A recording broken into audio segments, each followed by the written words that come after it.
Hello, Sovereigns. This is Ingamar reporting in from Bitcoin 2022 here in Miami. And I'm here with Nick Merten, CEO of Digifox and DataDash. So you might have seen him on YouTube before. I know that what you're working on is helping people migrate from the dollar to Bitcoin. Can you share a little bit more on that? Yeah, for sure. So basically over the past year or so, we've been working on a feature we call Get Paid in Crypto.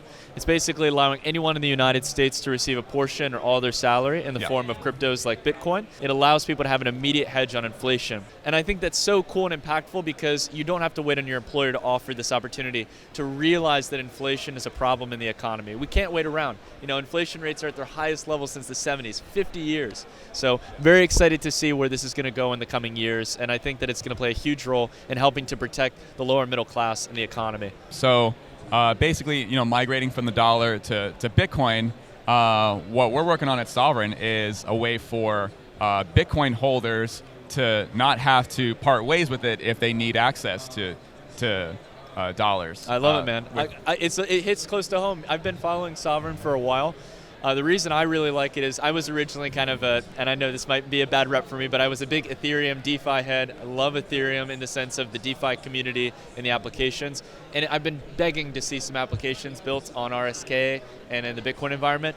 And I love seeing what's going on at Sovryn and stuff. I'm very interested to see the continued developments, being able to get yield and be able to swap different assets, et cetera. How could you see something like Zero, where you can take a zero interest loan off of your Bitcoin and stablecoins?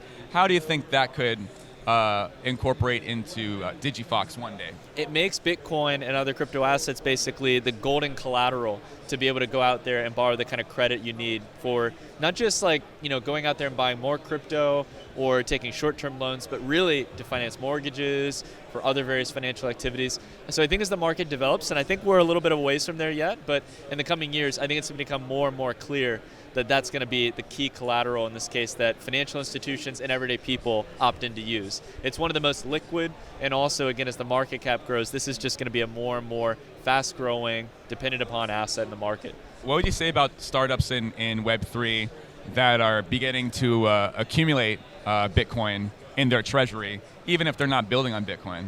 To be honest, it feels a bit weird, to just kind of shoot around and get Bitcoin as an asset and stuff, rather than building in the asset space. Because to me, right, it's always exciting to see MicroStrategy. It's always exciting to see, Ray Dalio, and all these major investors and even protocols buying into Bitcoin.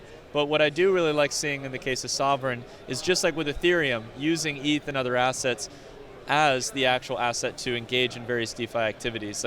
Using Bitcoin, I think is going to be a huge problem to solve for over the next couple of years because it's so lucrative to use as a store of value. So I love seeing what Sovryn and many other projects are starting to do in that ballpark. And building the on-ramps and bridges, I think, is really the missing piece still that I'm excited to see be built in the space. Awesome. Well, it's an age-old saying in the Bitcoin community that anything that improves upon what Bitcoin can do will eventually be swallowed by Bitcoin. Yeah. So thanks a lot for the conversation. It's nice to see you, man. Good Thanks chatting. for having me. Cheers. Stay sovereign.